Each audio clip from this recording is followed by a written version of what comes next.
Hello and welcome friends, स्वागत है आप सभी का YouTube channel masters in ethical hacking पे। तो गाइज़ आज हम बात करने वाले हैं एक बहुत ही ज़बरदस्त टूल के बारे में। इस टूल का क्रिएशन हमारी टीम ने किया है। इसकी मदद से टेलीकॉम इंडस्ट्री के एक बहुत बड़े प्रोटोकॉल के बारे में आज आपको जानने का मौका मिलेगा। ये जो टूल है बहुत ज़बरदस्त है। इस टूल का निर्माण हमारी टीम ने उन सभी लोगों को ध्यान में रखकर किया है जो सुरक्षा एजेंसीज़ में काम करते हैं, साइबर एक्सपर्ट हैं, साइबर फोरेंसिक का काम कर रहे हैं, या फिर बड़े बड़े क्रिमिनल्स को पकड़ने के लिए वो दिन रात एक किए हुए हैं। तो ये जो टूल है उन लोगों के लिए काफ़ी हेल्पफुल हो सकता है। तो ये जो स्क्रिप्ट है जो हमारी टीम ने जिसे क्रिएट किया है, इसका पूरा प्रैक्टिकली मैं आप लोगों को दिखाऊंगा। बट इस स्क्रिप्ट को अभी हमारी जो टीम है बिकॉज ऑफ सम रीजंस हम आप लोगों के साथ इसे शेयर नहीं कर सकते। पूरा जो वीडियो है वो एजुकेशनल पर्पज़ के लिए बनाया गया है। इसमें आपको बहुत सारी और ज़बरदस्त चीज़ें सीखने का मौका मिलेगा। इसमें आपको पता चलेगा कि वास्तविक जो असली हैकर्स हैं, रियल में जो टॉप लेवल पे काम करते हैं, जो किसी भी वायरस, ट्रोजन या छोटे मोटे बच्चों वाली चीज़ों का इस्तेमाल नहीं कर रहे हैं, एक बड़े लेवल पर किसी भी मोबाइल फ़ोन के कम्युनिकेशन को सुनने की क्षमता रखते हैं, उस पर कंट्रोल बनाने की क्षमता रखते हैं। तो उसके लिए वो ना तो कोई मैसेज भेज रहे हैं, ना कोई लिंक भेज रहे हैं, ना किसी वायरस, ट्रोजन और स्पाईवेयर का इस्तेमाल कर रहे हैं। तो क्या ये पॉसिबल है? तो बिल्कुल गाइस, उस सवाल का आंसर है हाँ। तो ऐसी ही कुछ काम की चीज़ें और ये किस तरह से आप लोगों के लिए हेल्पफुल हो सकता है, इस चीज़ के बारे में जानना आप लोगों के लिए बहुत ज़्यादा ज़रूरी है। एज अ स्टूडेंट और एज अ साइबर एक्सपर्ट आप लोगों को इसके बारे में ज़रूर पता होना चाहिए। तो कंप्लीट वीडियो एजुकेशनल पर्पज़ के लिए बनाया है, उन सभी लोगों को, आप सभी लोगों को ध्यान में रखते हुए। इसका कोई मिसयूज़ तो एग्जैक्टली आपको नॉलेज के लिए तो बहुत अच्छी चीज़ है, तो मिसयूज़ तो इसमें करने वाली कोई चीज़ नहीं है, बट फिर भी आप लोगों को पता होना चाहिए। तो चलिए दोस्तों, शुरू करते हैं आज की इस इंटरेस्टिंग टॉपिक को। सबसे पहले और इससे पहले मैं एक बात और आप लोगों को बताना चाहूँगा कि most advance ethical hacking course जो है हमारा वो रिलीज़ हो रहा है 9 अक्टूबर को। काफ़ी अफोर्डेबल और बहुत ही एडवांस लेवल की टूल्स और टेक्निक्स का उसमें इस्तेमाल किया गया है। तो उम्मीद करता हूँ वो भी आपको पसंद आएगा। अगर आप हमारे व्हाट्सअप चैनल से नहीं जुड़े हैं तो हमारे व्हाट्सअप चैनल से भी एक बार ज़रूर जुड़ जाएँ, ताकि आपको लेटेस्ट टूल्स और टेक्निक्स की लगातार जो जानकारी है वो मिलती रहे। वीडियो हमारा हर शाम 7 बजे ही आता है। तो सबसे पहले गाइज मैं आप लोगों को बताना चाहूँगा कि वास्तव में SS7 है क्या।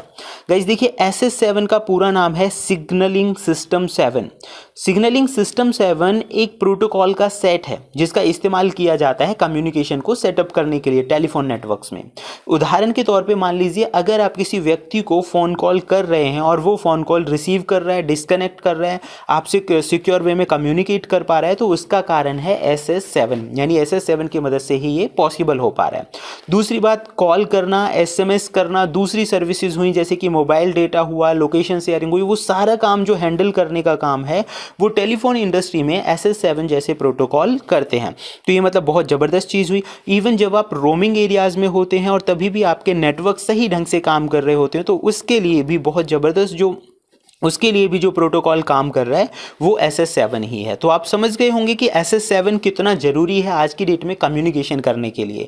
और इस प्रोटोकॉल का जो निर्माण हुआ था 1970s में, इसका तो मेन पर्पज़ यही था, आप समझ गए होंगे, कि कम्युनिकेशन हो सके अच्छे वे में, डेटा है, SMS है, ये सारी चीज़ें अच्छे से one place to another place sending और रिसीविंग हो सके।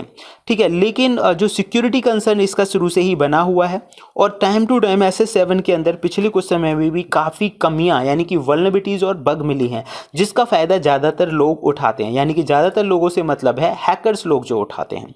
तो इसके अंदर जो कमियां मिली, जिनकी वजह से कोई भी जो हैकर है वो क्या कर सकता था, लोकेशन को ट्रैक कर सकता था। यानी कि ना तो उसे SMS भेजने की ज़रूरत थी, ना कोई लिंक भेजने की ज़रूरत थी, ना स्पाईवेयर, ना ट्रोजन, कुछ भी उसे भेजने की ज़रूरत नहीं थी, लेकिन वो आपकी लोकेशन का पता लगा सकता था।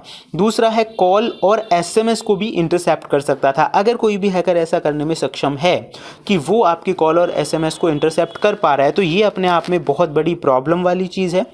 ये सुरक्षा में कहीं ना कहीं सेंध लगाना है, तो इसकी सिक्योरिटी होना और पूरी तरह से इससे बचना बहुत ज़्यादा ज़रूरी हो जाता है। तो वो मेथड्स भी मैं आप लोगों को बताऊंगा कि हम इसे कैसे आइडेंटिफाई करके इससे बच सकते हैं। फ्रॉड, बिलिंग वगैरह इसकी मदद से हो सकती है और डिनाइल ऑफ सर्विस जैसे अटैक भी इसकी मदद से किए जा सकते हैं। हैकर लोग जनरली, जैसे कि मैंने बताया, वो लोग क्या कर रहे हैं कि SS7 का जो ये पॉजिटिव वे के लिए जिसका इस्तेमाल बनाया गया था उसे ही गलत तरीके से इस्तेमाल कर रहे हैं। इंटरसेप्ट, इसकी मदद से वो location track, intercept interception of call and SMS, bypass 2FA। 2FA bypass करने का मतलब हुआ कि अगर आप व्हाट्सअप, फेसबुक, इंस्टाग्राम कुछ भी चलाते हैं तो उसका ज़्यादातर OTP या जो कोड आता है वो आपके फ़ोन पे आता है। अगर कोई भी हैकर SS7 की इस वल्नरेबिलिटी का बेनिफिट उठाता है तो वो आपके 2FA के जो कोड्स हैं उन्हें बड़ी आसानी से जान सकता है। तो ये अपने आप में एक बहुत बड़ी चीज़ हो जाती है। मेजर वल्नरेबिलिटी की अगर मैं बात करूं कि SS7 के अंदर 2014-2023 जो सबसे बड़ी कॉमन वल्नरेबिलिटी सीरीज में आप देखेंगे बहुत सारी वल्नरेबिलिटीज इसमें मिली हैं, जिसकी मदद से call, SMS spoofing, unauthorised location tracking जैसे काम जो है वो हैकर्स ने किए हैं। ठीक है, लेकिन अभी भी जो टेलीकॉम इंडस्ट्रीज़ है कुछ उसके सिक्योर्ड और क्लोज नेचर की वजह से काफ़ी सारी चीज़ें जो हैं वो हाईलाइट होने नहीं देता है। लेकिन अपने आप में SS7 की ये वल्नरेबिलिटीज़ अगर किसी को भी सही ढंग से आ जाती हैं कि वो कैसे इस काम को कर सकता है तो आप समझ ही गए होंगे कि ये अपने आप में कितना सेंसिटिव मैटर हो सकता है। सवाल आता है कि हम इनसे बच कैसे सकते हैं। तो गाइज इससे बचने के लिए यहाँ पे कुछ मेथड है और दूसरा हमारी टीम ने जो टूल बनाया है वो भी मैं आप लोगों को बताऊंगा कि वो किस तरह से काम करता है और आप लोगों के लिए किस तरह से हेल्पफुल हो सकता है।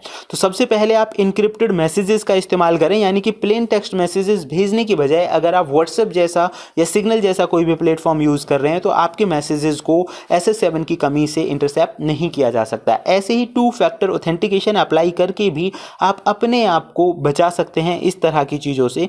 आपके जो मोबाइल प्रोवाइडर्स हैं उनसे भी आप आइडियाज़ ले सकते हैं इन चीज़ों का कि आपका जो SS7 आपका जो नंबर है या आपका जो फ़ोन है उस पर SS7 जैसा अटैक्स वगैरह परफॉर्म तो हो सकता है या नहीं हो सकता। तो गाइज़ अब जो हमारी टीम ने टूल बनाया बहुत ज़बरदस्त है, जिसकी मदद से आप किसी भी नंबर को चेक कर पाएंगे कि ये वल्नरेबल है नंबर या नहीं है। तो ये सुरक्षा एजेंसीज़ के लिए काफ़ी हेल्पफुल रहेगा, वो उसे सिक्योर कर सकते हैं, प्रोटेक्ट कर सकते हैं ताकि फ्यूचर में उस पर किसी भी तरह का जो है अटैक वो अटैम्प्ट ना किया जा सके। चलिए मैं आपको एक छोटा सा यहाँ पे एक डेमो दिखाना चाहूँगा, जैसे कि कैसे हम पता लगाएं कि हमारा नंबर सिक्योर है या नहीं है। तो सबसे पहले हमारी टीम ने जो टूल बनाया है मैं उसका मोड जो है वो चेंज कर लेता हूं। टूल का नाम SS7 ही हमने रखा है। पाइथन की ये स्क्रिप्ट है तो सिंपली हमने यहाँ पे लिखा है chmod +x और उसके बाद जो स्क्रिप्ट का नाम है SS7.py। इससे क्या होगा, ये एग्जीक्यूटेबल मोड में कन्वर्ट हो जाएगा। एग्जीक्यूटेबल मोड में कन्वर्ट होने के बाद तो आपको ये कन्वर्ट कर देना है। आफ्टर देन आप देखिए इसे यूज़ करना भी बहुत ज़्यादा डिफिकल्ट नहीं है, बहुत ही आसान है इसे।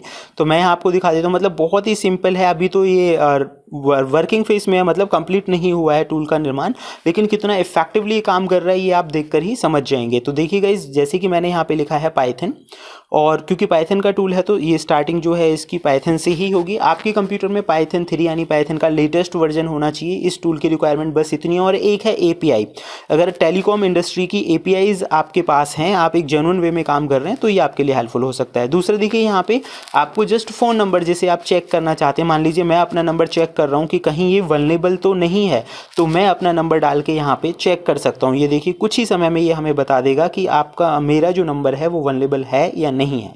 तो ये आप देख सकते हैं यहाँ पे दिखा रहा है कि नो। और दूसरा हम चेक कर लेते हैं, अलग अलग मैं आपको यहाँ पे दिखाऊंगा। हम अलग अलग नंबर्स को यहाँ पे चेक करके देख लेते हैं कि जस्ट ये जो नंबर हैं ये वल्नरेबल तो नहीं है SS7 के लिए।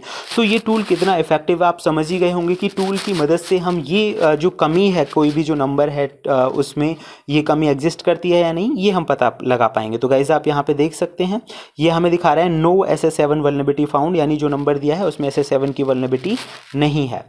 ऐसे ही गाइज मैं एक और नंबर यहाँ पे ट्राई कर लेता हूँ और चेक करते हैं कि हमें क्या रिजल्ट्स यहाँ पे मिलते हैं 1 बाय 1।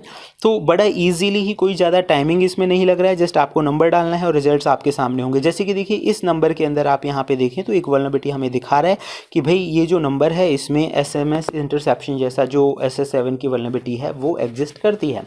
तो आप देखिए अब आपको पता चल गया है कि भाई उसमें वल्नरेबिलिटी है तो आप उसे सिक्योर कर सकते हैं। जो मेथड मैंने बताए हैं कि भाई SMS है तो आप सिक्योर कम्युनिकेशन चैनल्स का इस्तेमाल करें, जैसे कि व्हाट्सअप है, सिग्नल है और दूसरे जो और भी प्लेटफॉर्म है उनका इस्तेमाल करके आप अपने नंबर्स को सिक्योर कर सकते हैं। तो ये बहुत हेल्पफुल और यूज़फुल था।